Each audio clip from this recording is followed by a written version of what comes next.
आप देखते हैं कि हजूर की इज्जत अल्लाह करीम ने अपनी इज्जत करार दी। हजूर का अदब अपना अदब करार दिया। मेरी कोशिश है कि शेर आज कम पढ़ूं, वो जो मुख्तसर वक्त है उसमें दो चार बातें कर दूं। अल्लाह करीम की जाते व बरकात ने बार बार हमें हुक्म दिया हुजूर से आगे नहीं बढ़ना, आपकी बारगाह में आवाज को बुलंद नहीं करना, निहायत अदब के साथ जाना है। बारगाह नबी में हाजिरी देनी है तो फौरन वापस जल्दी आ जाना है। सहाबा कराम रिदवानुल्लाह ताला अजमईन ने इसका खसूसी एहतमाम किया। सही बुखारी शरीफ में है, हालत नमाज है। मेरे सरकार दो आलम सल्लल्लाहु अलैहि वसल्लम ने फरमाया मुर्रू अबा बकरिन फलयुसल्ली बिन्नास,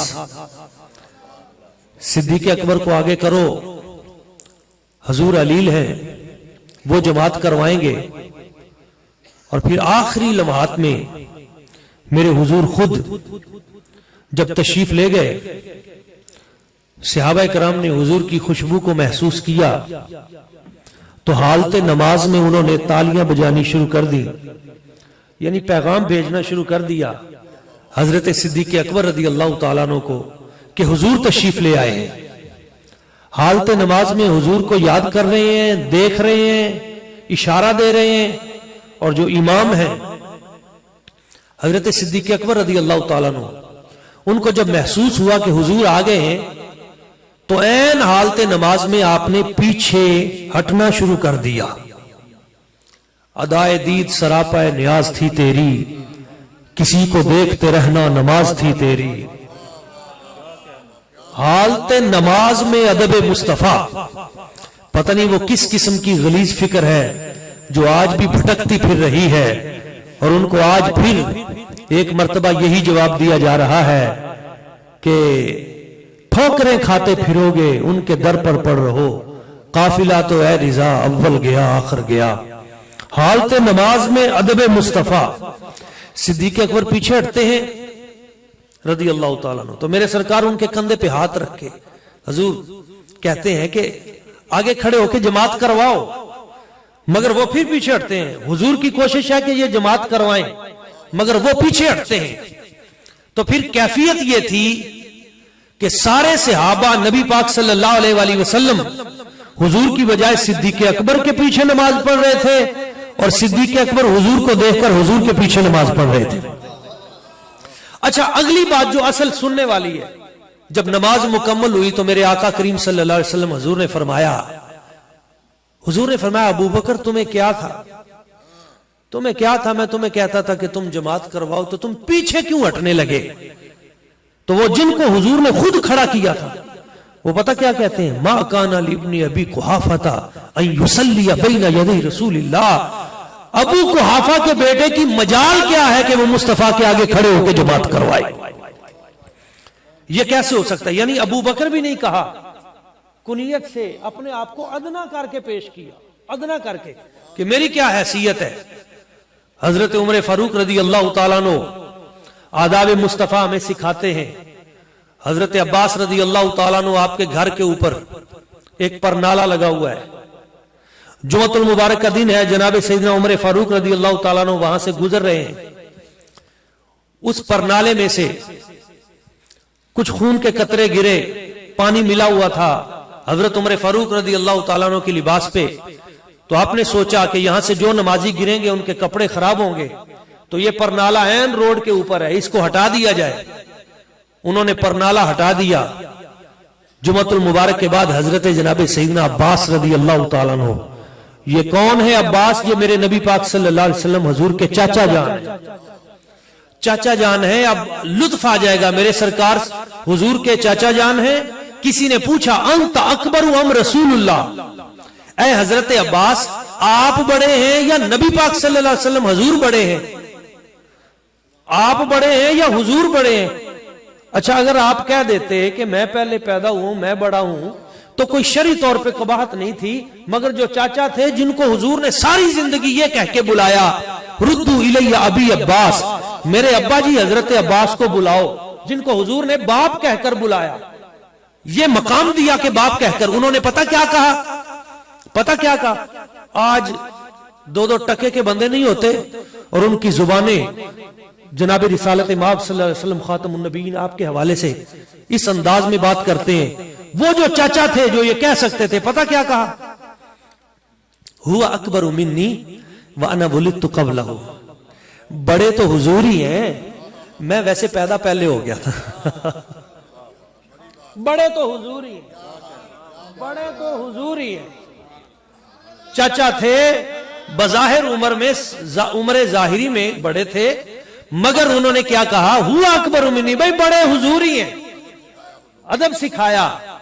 अच्छा, जब उन्होंने अदब सिखाया, अब चाचा हैं, तो फिर देखे ना बेटे ने फिर कैसे हजरत अब्दुल्ला इब्न अब्बास रदी अल्लाह तआला अन्हु, उन्होंने अदब करके भी दिखाया।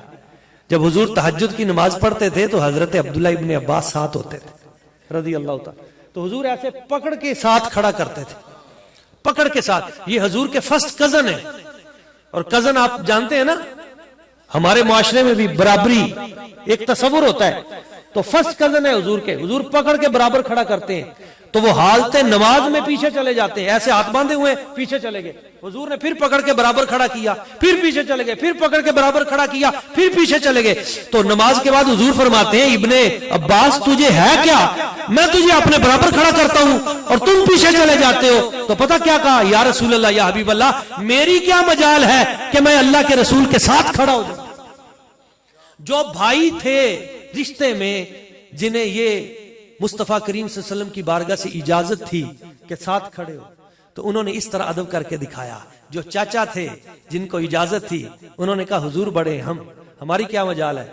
तो देखें हजरत उमर रदी अल्लाह तआला अन्हु, हुजूर फरमाते हैं, लौ कान बादी नबियुन लकान उमर, वो हजरत उमर पाक रदी अल्लाह तआला अन्हु। आपको हजरत अब्बास ने बताया, आपने जो परनाला उतारा है, आपको पता है ये परनाला लगाया किसने है जी, किसने लगाया? फरमाया ये करीम आका सल्लल्लाहु अलैहि वसल्लम, ये हुजूर ने अपने दस्ते मुबारक से खुद लगाया। तो हजरत उमर फारूक रदी अल्लाह तआला अन्हु अमीरुल मोमिनीन है, मगर उस मकाम पे जाके नीचे बैठ गए और कहा हजरत अब्बास रदी अल्लाह तआला अन्हु से, आप मेरे कंधों पे खड़े हो जाएं और मेरे कंधों पे खड़े होकर इस परनाले को लगाएं। क्यों? इसलिए कि ये मुस्तफ़ा करीम हुजूर के दस्ते मुबारक से खुद लगा है। ये अदब है। हजरत सैयदना उस्मान गनी, हजरत सिद्दीक अकबर की बात हुई, हजरत उमर फारूक रदी अल्लाह तआला अन्हु की बात हुई, हजरत उस्मान गनी ज़ुन्नुरैन, जिस वक्त कुफारे मक्का ने आपको पकड़ लिया, आप उस वक्त सफीर बन के गए थे, और उन्होंने जिस वक्त आपको पकड़ लिया सेने हरम में और कहने लगे, है जनाब उस्मान गनी ज़ुन्नुरैन, आपको इजाजत नहीं है, आपके नबी को इजाजत नहीं है, सहाबा को इजाजत नहीं है, अगले साल आइएगा। मुज़ाकरात हो गए, आखिर में वो कहने लगे, चले उस्मान, हम आप तो आ ही गए हैं ना अब सेने हरम में, अब आपको इजाजत दे देते हैं, आप ऐसे करें, उनको तो अगले साल, अब आप आ गए हैं तो आप आबे जमजम भी पी लें, हजर अस्वद को बोसा भी दे लें, खाना काबा का तवाफ भी कर लें, अपना उम्रा भी मुकम्मल कर लें, आबे जमजम भी पी लें। तो हजरत उस्मान गनी ज़ुन्नुरैन का जवाब सुनने वाला था। आप फरमाते हैं, क्या हम यहाँ हजर अस्वद के लिए आए हैं? क्या हम यहाँ पे इसको चूमने के लिए आए हैं? मकाम इब्राहिम के लिए आए हैं? खाने काबे के लिए आए हैं? मा तुफ्तु बिही हत्ता यतूफ बिही रसूलुल्लाह, रब्बे काबा की कसम, अगर लौ मकस्तु बिहा सनतम वाहिदा, अगर 1 साल भी मुझे बांध कर रखो और भूखा प्यासा तड़पा तड़पा कर मुझे मार दो, मैं उस वक्त तक तवाफ नहीं करूंगा जब तक आमीना के लाल खुद आके तवाफ नहीं करते।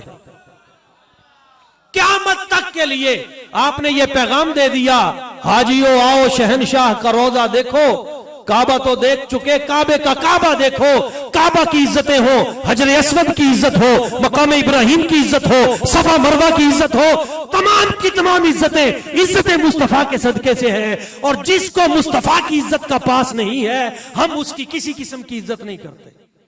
सबकी इज्जत है तो हुजूर की जात के सदके से है। जिसको भी मानेंगे मुस्तफा के सदके से मानेंगे, जिस निस्बत का भी हया है तो मुस्तफा की निस्बत के सदके से। तो सबसे पहले जाते मुस्तफा करीम, यही सबक हजरत जनाब सैयदना उस्मान गनी ज़ुन्नुरैन आपने दिया। और आशिकों के लिए ये बात भी बड़ी दिलचस्प है कि जिस वक्त हजरत उस्मान गनी ने इनकार कर दिया, बाहर कुछ नए नए लोग मुसलमान हुए थे, उन्होंने आपस में बात करते हुए कह दिया, यार उस्मान तो बड़ा अच्छा रह गया, उस्मान तो गया अंदर मुज़ाकरात करने के लिए, वहां उसको तो उम्रे का मौका मिल गया होगा, उसने आबे जमजम भी पी लिया होगा, उसने हजरे अस्वद को भी चूम लिया होगा। तो जब ये बात चलते चलते हुजूर तक पहुंची तो मेरे सरकार ने फरमाया, मेरा उस्मान मेरे बगैर उम्रा कर नहीं सकता। ये कैसे हो सकता है कि मेरा उस्मान मेरे बगैर उम्रा? बेखबर हो जो गुलामों से वो आका क्या है, बंदा मिट जाए ना आका पे वो बंदा क्या है। बेखबर हो जो गुलामों से वो आका क्या है। और हजरत जनाब मौला अली शेर खुदा करमल्लाहु वजहुल करीम हुजूर ने फरमाया, ना मदीनतुल इल्म व अलीयुन बाबुहा, मैं इल्म का शहर हूं और अली उसका दरवाजा है। ऐन नमाज असर जा रही है और मुस्तफा करीम सल्लल्लाहु अलैहि वसल्लम हजूर का सर अनवर आपकी गोद में है, और एक तरफ असर है जो हाफिजु अलस सलावात व सलातिल वुस्ता, वुस्ता नमाज है, नमाज असर, और उस नमाज असर को सूरज डूब रहा है और इधर गोद में मुस्तफा करीम सल्लल्लाहु अलैहि वसल्लम हजूर हैं। तो फरमाया, नमाजों की कज़ाएं तो अदा हों, निगाहों की कज़ाएं कब अदा हों। तो ये नहीं हो सकता कि मैं हजूर को जगा दूं और सरकार को नहीं जगाया, सूरज डूब गया तो फिर मेरे आका करीम सल्लल्लाहु अलैहि वसल्लम हजूर के इशारे से वापस भी आया। मौला अली शेर खुदा ने नमाज भी पढ़ी। आला हजरत अजीमुल बरकत ने यहां से जो नुक्ता अखज किया वो ये था, आपने फरमाया, मौला अली ने वारी तेरी नींद पर नमाज। आका मौला अली ने वारी तेरी नींद पर नमाज, वो भी नमाज असर जो आला खतर की है, और सिद्दीक बल्कि गार में जान उन पे दे चुके। यहां तो नमाज थी ना, और नमाज से भी बड़ा फरीजा जान है, और गारे सौर में तो सिद्दीक अकबर जान भी दे दी। सिद्दीक बल्कि गार में जान उन पे दे चुके, और हिफ्ज जान तो जान फरूज़े गुरर की है। साबित हुआ कि जुमला फराइज फरू है, अस्लुल उसूल बंदगी उस ताजवर की है। सबसे बढ़कर जिस बारगाह में हाजिरी है वो बारगाह मुस्तफवी सल्लल्लाहु अलैहि वसल्लम है। हजरत इमाम मालिक रज़ी अल्लाह तआला अन्हु मदीना तैयबा की सरजमी पे नंगे पांव, आप नालैन नहीं पहनते, नंगे पांव चलते हैं। एक बात करके किबला शाह साहब ने मुझे हुक्म दिया था कि अदब के हवाले से बात जरूर करनी है। चंद दिन कबल की बात है कि ये जो मजलिस हसन की महफिल है, इन दोस्तों को अदब आदाब के हवाले से इसका अदब इतना जरूरी है। दोस्तों, हजरत इमाम मालिक रज़ी अल्लाह तआला अन्हु, आप जिस वक्त इस महफिल पाक में बैठे थे और दरसे हदीस दे रहे थे, 16 मरतबा बिच्छू ने डंक मारा, 16 मरतबा डंक मारा, मगर आपने पहलू ना बदला। बाद में जब कमीज उतार के देखा गया तो 16 जगह पे डंक है। तो शागिर्दों ने कहा, उस्ताद जी इतनी तकलीफ बर्दाश्त की और साइड भी ना बदली, वजह? फरमाया, इस वक्त जिक्र मुस्तफा जारी था, हुजूर की हदीस मैं पढ़ा रहा था, और हदीस रसूल के दौरान मैं इस तरह से अपनी साइड बदलूं और तकलीफ का इजहार करूं, मुझे यह गवारा नहीं था। यकीन मानिए, हमने उन अजीम हस्तियों की किताबों में देखा, उनके अकवाल पढ़े, मदीना तैयबा की सरजमी का एहतराम, मदीना तैयबा की मट्टी का एहतराम, हजूर की नस्ल पाक का एहतराम, हजूर के असहाबे किबार का एहतराम, हजूर की हर निस्बत का हया। तो मजलिस हसन इस बात पे मुबारकबाद की मुस्तहिक है कि आज फितनों का दौर शुरू हो चुका है। इस दौर में ये फिर इस गुम होने वाले राही को फिर गुंबद खजरा की तरफ पैगाम देने के लिए घर घर में जाकर इन्होंने खूबसूरत महफिल का इनेकाद किया। टूटा हुआ रिश्ता दोबारा से जोड़ने की इन्होंने कोशिश की।